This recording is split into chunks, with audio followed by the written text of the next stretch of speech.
Assalaamu calaykum. walaalayaal kusoo dhawaada barnaamijka sahanka saxan. magacaygu waa Canab, waxaan ka mid ahay qabanqaabiyeyaasha barnaamijkan. waxaan idinla wadaagi doonaa sheekooyin xiiso leh oo wax inaga baraya nolosha.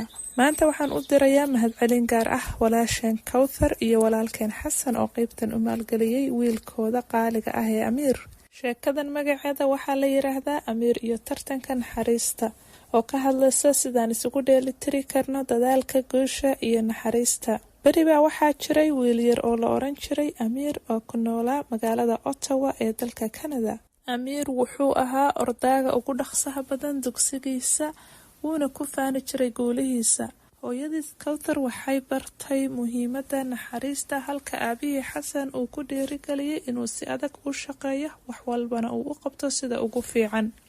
maalin ayaa fasalkooda ku soo biiray wiil cusub oo la yiraahdo Cabdi, wuxuuna qabay xanuunka autism-ka, taasoo ka dhigaysay waxyaabaha qaar inay ku adkaadaan. Amiir wuxuu ku fakeray ama inuu caawiyo Cabdi oo orodka uu ku adkaado ama inuu ku mashquulo guushiisa orodka. wuxuu xasuustay xadiiskii nabigeena nabadgelyo iyo naxariis korkiisa ha ahaatee. عن عبد الله بن عمرو رضي الله عنهما قال النبي صلى الله عليه وسلم إن من خياركم أحاسنكم أخلاقا متفق عليه. xadiiskaas oo ahaa waxaa idinku wanaagsan kuwa ugu akhlaaqda wanaagsan. Amiir wuxuu go'aansaday inuu caawiyo Cabdi, wuxuuna baray dariiqada tartanka isagoo si dulqaad leh ugu sharaxaya. Amiir wuxuu ogaaday inuu noqon karo qof heer sare ah isla markaana naxariis leh. maalintii tartanka weyn, Amiir iyo Cabdi way isla tartameen, iyaga oo ku faraxsan inay isla maraan dariiqada walaaltinimada.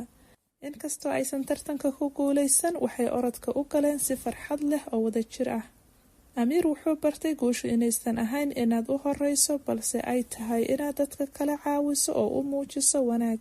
waalidkiis way ku faaneen naxariista iyo dadaalka uu muujiyey Amiir. walaalayaal, waxaan idin rajaynayaa dhammaanteen inaad jeceshihiin Amiir iyo tartanka naxariista. mahad weyn ayaan u dirayaa waalidiinta dhammaan iyo dhagaystayaasha inoo suurtageliyey inaan sheekooyinkan oo kale idiin soo gudbino.